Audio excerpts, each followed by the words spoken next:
Hello everybody, welcome back to Forza Horizon 5 and the sport of drag racing.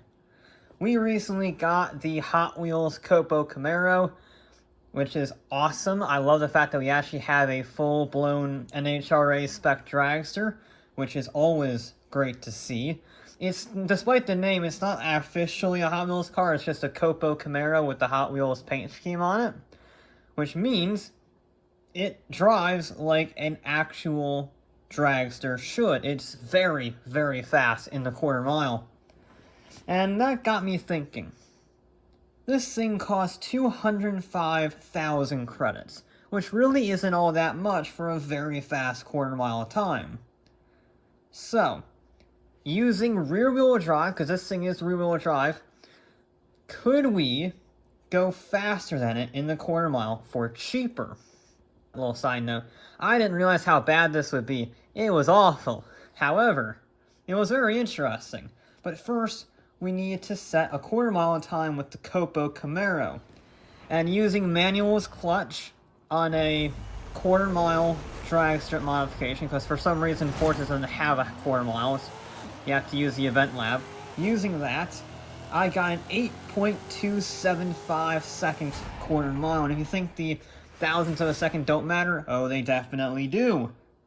So, we have our target time, we have our target price, now we just need to go ahead and beat it. But first, I was curious just how fast you could go for 205,000 bucks out of the box.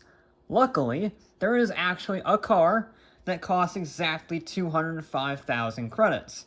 The Porsche 911 Sport Classic, and this, on paper, seems like a pretty good fit. It's rear-wheel drive. It's a rear-engine layout, so it's got the weight over the back axle, giving you maximum traction as you want on the line. And it's a 911. 911s are brilliant.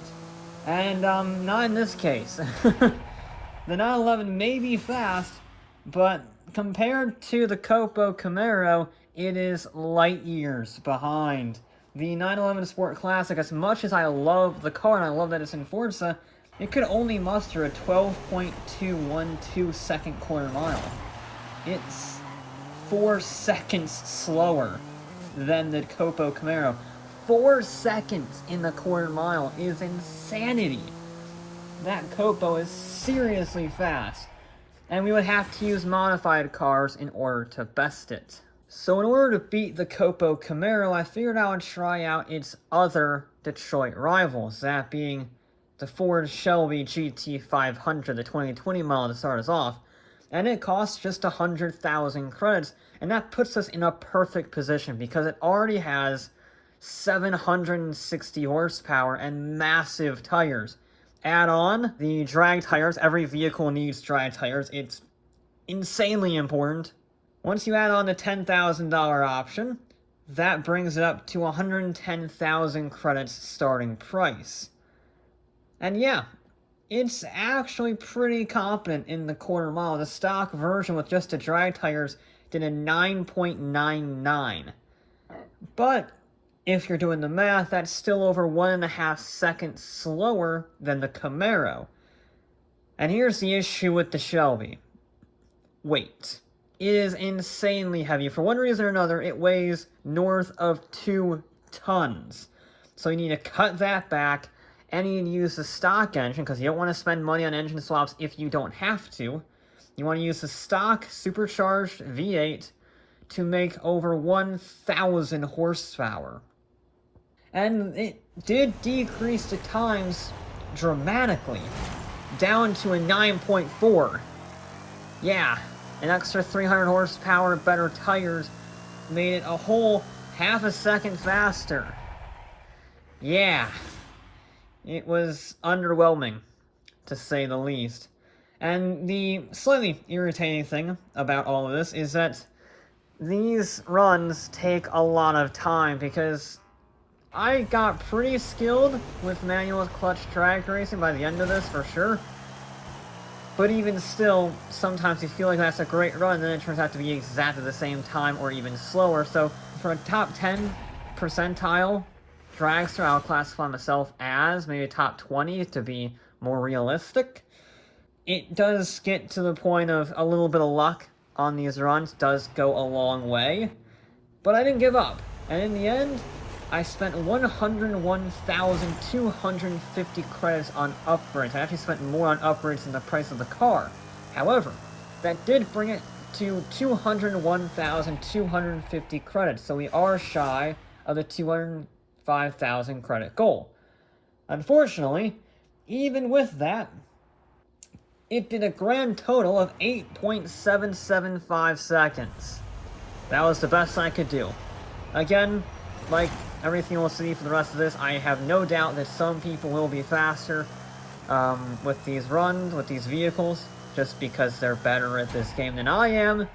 But yeah, the Shelby was half a second off the pace. That's the best that I could do, and there wasn't really much budget left.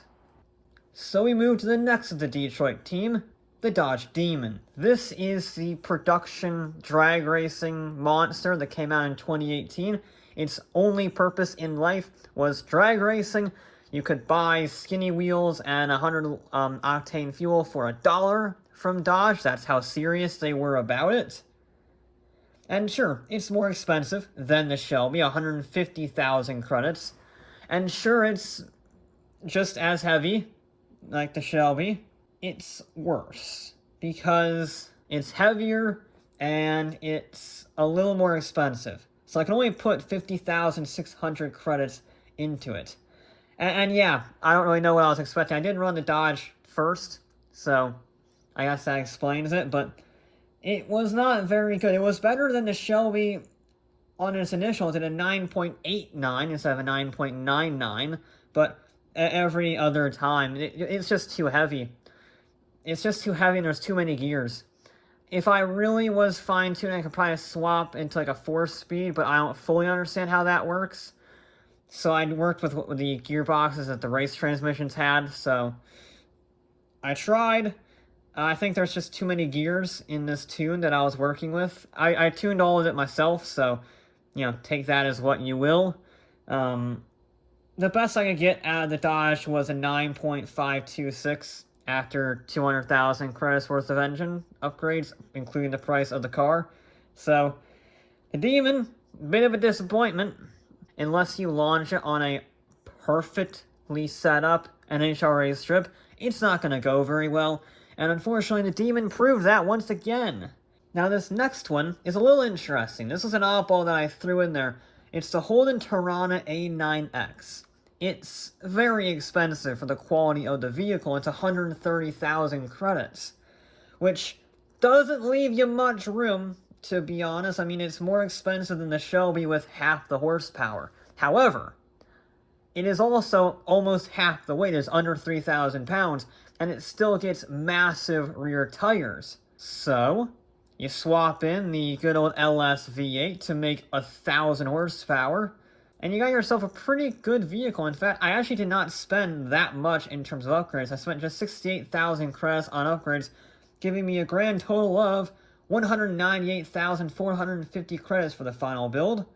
It actually had some promise. It was faster than the Demon on its first run around. You can see the first run around, I did not buy suspension. I built these in several stages, gradually getting faster until I eclipsed or failed to eclipse the COPO Camaro and ran out of budget, so whichever one came first. Yeah, the first time I used the Tirana, I didn't think suspension was necessary. It's necessary. It's a bit of a wobbly thing on that first time around. It was still 0.3 of a second faster than the Demon, but yeah, it was a bit too wobbly, so I put the suspension on. That brought it down a whole 1/10 of a second, but it made it more consistent. The Tirana is very difficult to launch. Not as difficult as some vehicles that we will see later, but it is very difficult to launch. And the new suspension helped quell that a lot. But it wasn't enough, so I did have to put in the full 68,450 credits worth of upgrades, and that did the trick. It was just under 200 grand, and it made 1,000 horsepower, weighed less than 3,000 pounds, full drag, slick suspension, everything. It was pretty much maxed out minus the 1,500 horsepower, $70,000 engine swaps that are, available in the wonderful world of Forza. So apart from those, it was blisteringly fast, and it did an 8.509 to be precise.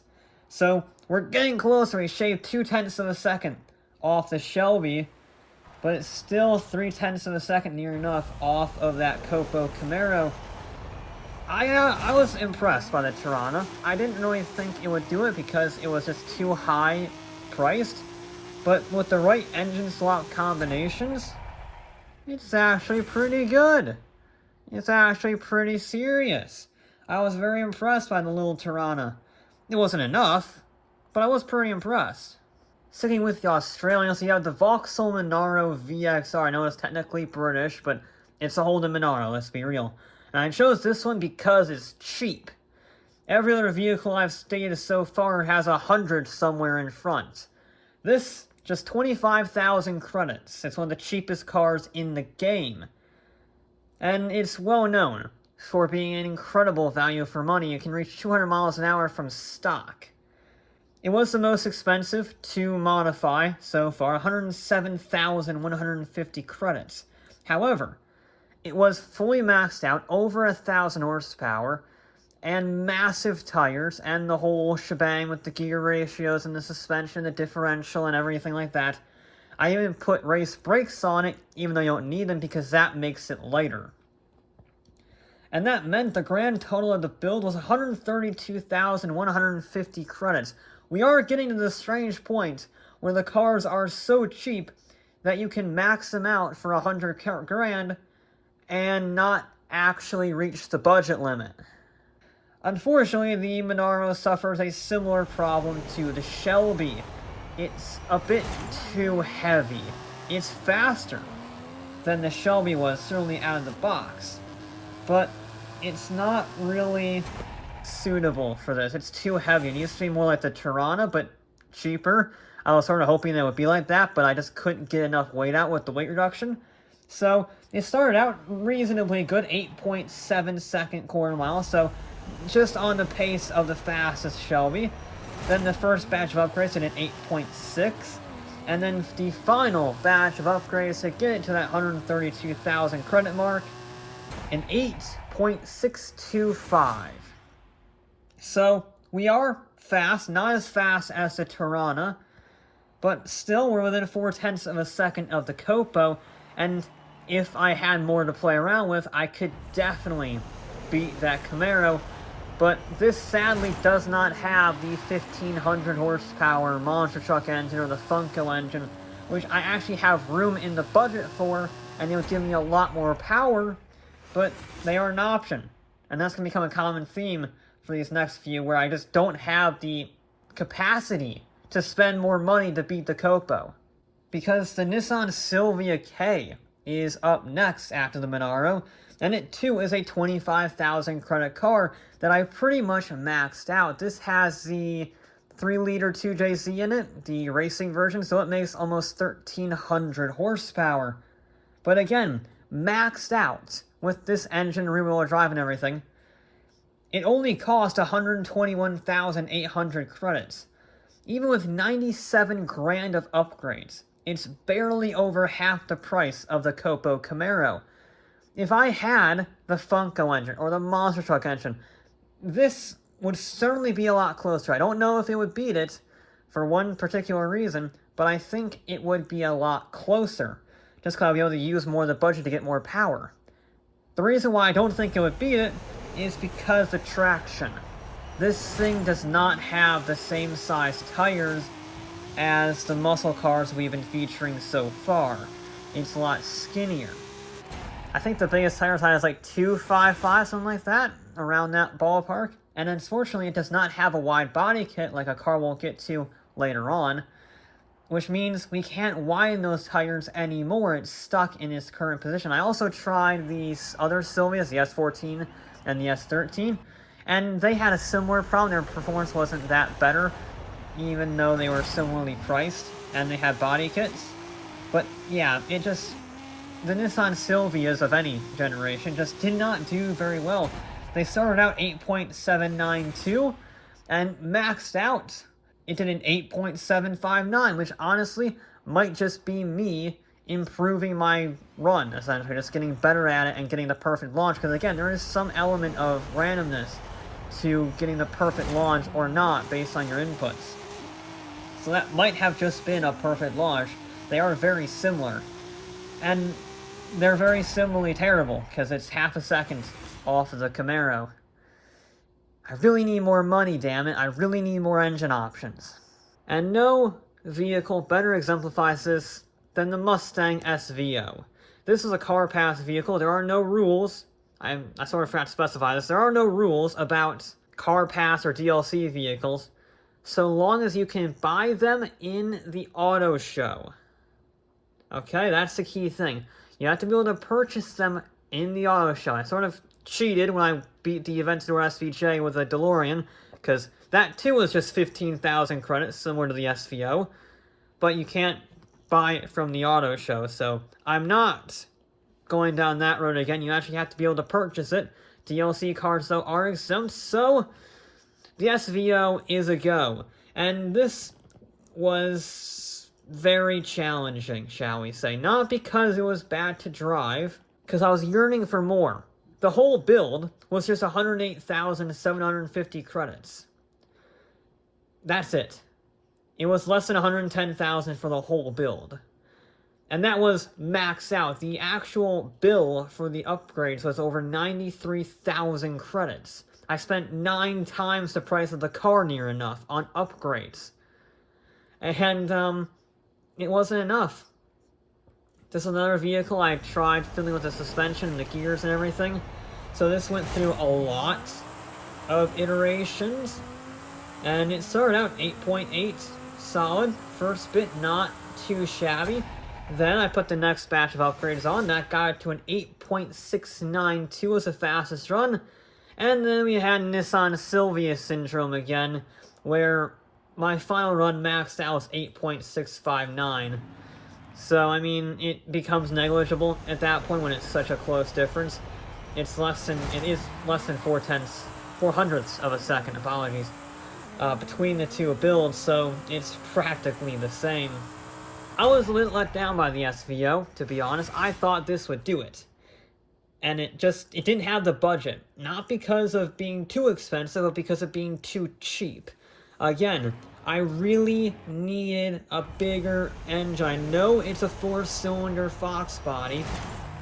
Let me put the Funko engine in it, okay? It would absolutely fly. It's less than 3,000 pounds with 1,000 horsepower from the 6.2-liter V8. And it just couldn't do it, despite being the cheapest car in the history of Forza.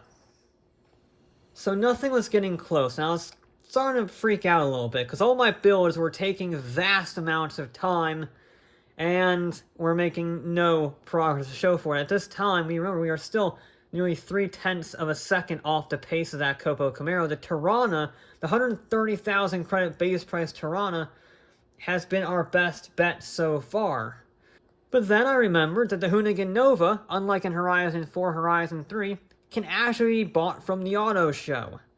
And remember how I complained about the SVO Mustang for not having the crazy powerful engine swaps?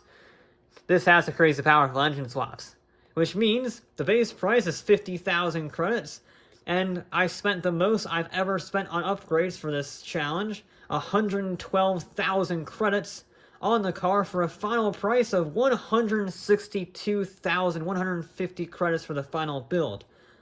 But that includes the insanely expensive 1,500 horsepower monster truck engine. It is actually more powerful than the COPO Camaro. The COPO makes about 1,100 horsepower. This is the most powerful car of the day. And it was also the most difficult to launch, as you would expect, because it has decent-sized tires. I think it's 305s, maybe 315s, can't remember precisely, but it's around that area. So it's got decent-sized tires, and it weighs less than 3,000 pounds, and I was able to fully max it out. And yet it still doesn't have enough rubber, because it gets insane wheel spin. And you can see my weaving about, and how I have to redo the run, basically, every time. I mean, every time I get wheel spin, it's a write-off.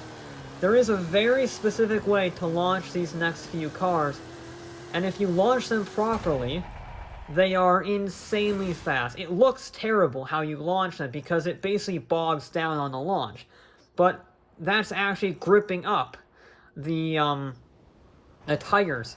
Instead of spinning the wheels, it just grips.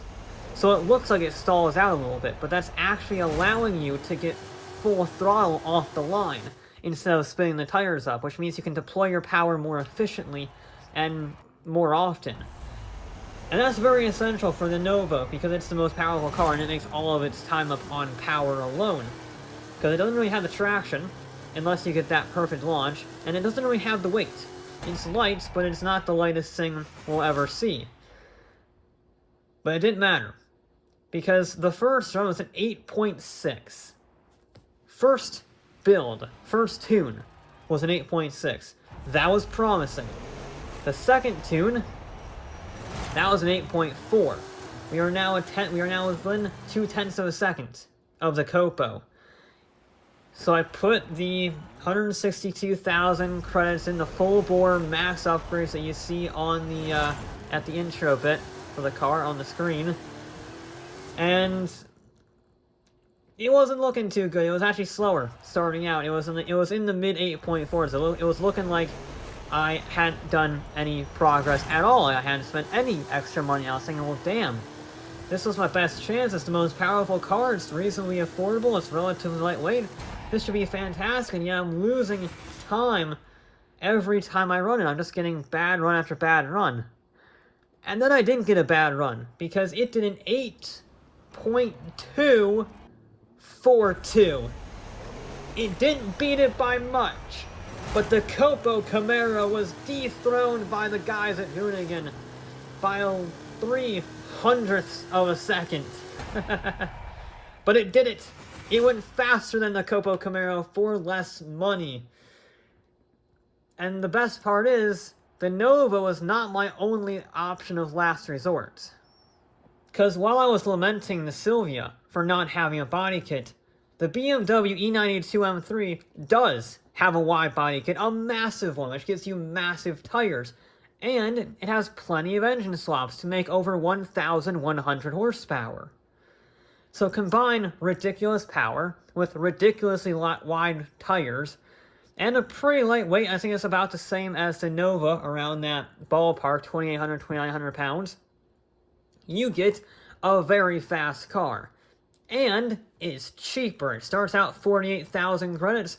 I built it up by the end of it, put 96,000 credits worth of upgrades in it, for the grand total of 144,650 credits. We are 18,000 credits cheaper than the Nova. And it was faster. Although it didn't start out faster, because it did a 9 sec on the first run. Not great. Again, next batch of upgrades. It took a long time to do this, by the way, because each build had to do like 10 or 15 runs just to get a feel for it before I tried the real ones. So imagine each time I say first build, second build, third build, that's another like 20 or 30 runs in order to make sure that I actually get a accurate picture of what the car can do. FYI. Then it did an 8.57 on the second build before finally finishing off the full 145k. 8.158. Yes, we are now properly beating it. Not even by the skin of our teeth, we are actually beating the COPO Camaro by a decent margin. In drag racing, 1/10 of a second is pretty enormous, which just gives you context for how insanely fast the COPO is, in that it was 4 seconds faster than a 911. The E92 M3, a bit of a surprise for me that it worked as well as it did, given the other vehicles that had failed, but turns out, pretty good budget dragster, the M3. Never thought I'd say that, but here we are. This is another loophole car, if I may be a little honest. It's a DLC car, Toyota Supra Mark IV from the Welcome Pack. You see, it costs just 38,000 credits. That is it. It's the same price as the normal Mark IV Supra. However, it is modified by Forza to the top of A class, which means it's a lot faster than a normal Supra. So it has 500 horsepower from the factory and is pretty damn lightweight.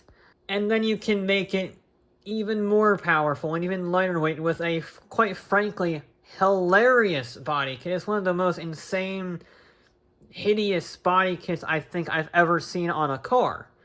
But it gives me insanely wide tires. I think it can actually drop the weight too, if I recall correctly. Some body kits do actually do that.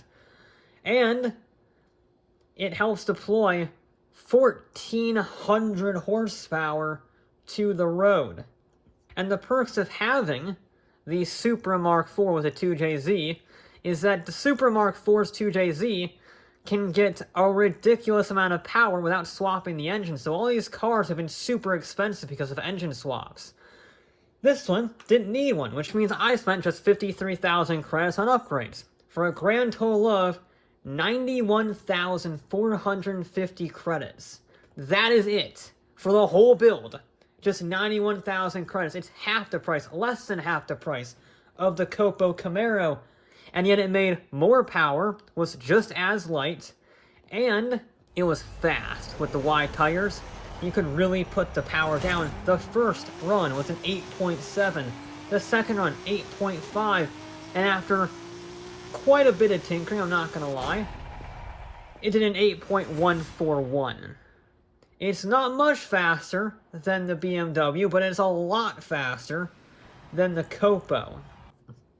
And honestly, when I saw that the Supra beat the COPO for less than 100,000 credits, I was thinking, okay, there's no way that we could ever beat this. I can't remember a single car from this game that is even as cheap as the Supra Mark IV Welcome Pack for the power that you can get from it. And then I remembered that the Hot Wheels expansion came out and gave us a Sierra Alpha Hill Climb car. Yes, I know what you're thinking. This is for Pikes Peak, not drag racing. It has a massive aero kit to provide maximum drag. This is terrible, what are you doing? And that's what I thought as well, because I didn't even think of building it. And then I saw how cheap it was. It was 70,000 credits. And then I saw how light it was. Less than 1,500 pounds. And then, when I actually looked at the thing, you can make a lot of power with it. I don't know why this car is so cheap. It is mid S2 class from the factory. And it costs 70,000 credits. 70,000 for a mid S2 class hill climb racer. A hill climb racer that I put 20,000 credits worth of upgrades on. Actually 30,000 credits to start out with. You can see where I'm going with this. I put 30,000 credits in, got it up to X class for less than 100,000 credits, and I just went to see what it could do, you know? Just for fun, you know, see what the pace is. I haven't tuned any of the gear ratios, and this was my first run.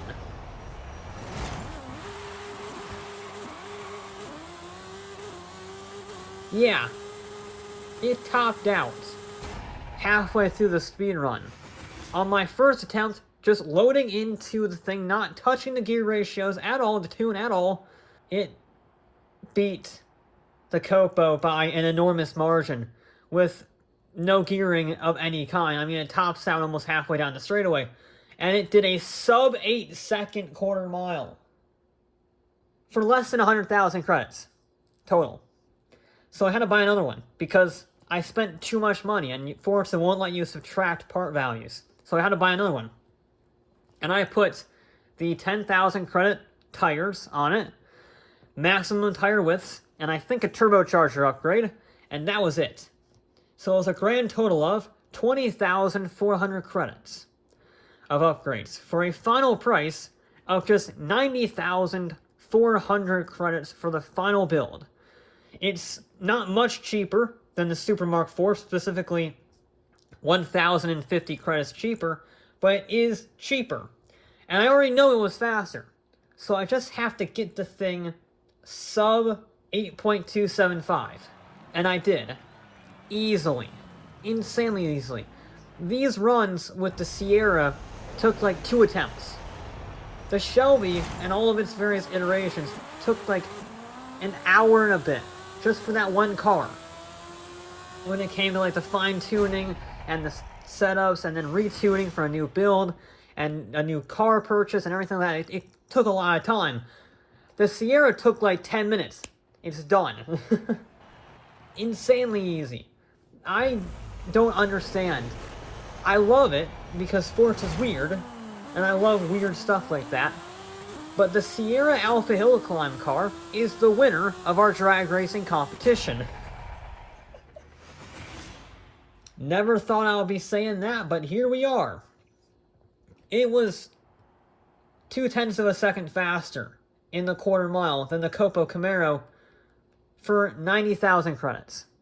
And to be honest, if I was really, really finicky, I could probably make it sub 90,000 credits by just tinkering on what engine upgrades I put in. Instead of a turbo, maybe I put in the intercoolers, or maybe I put it in the injector or something like that. Just fiddle with the build to be truly perfect. I was not doing that, though, because I don't think I'll ever do drag racing again. This has been a horrible experience that has taken so much time and requires so much perfection. Every single shift.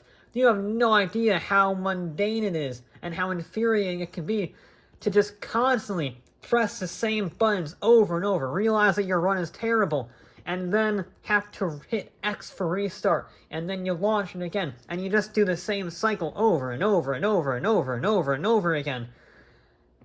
It was not fun. It was worth it, though, because of the fact that a freaking hill climb car is the winner of our drag racing competition. And I love that.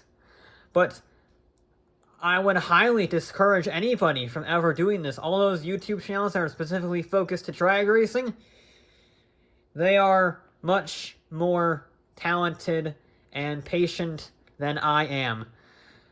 But anyway, that'll be it for this episode of Forza Horizon 5. I'll be back with more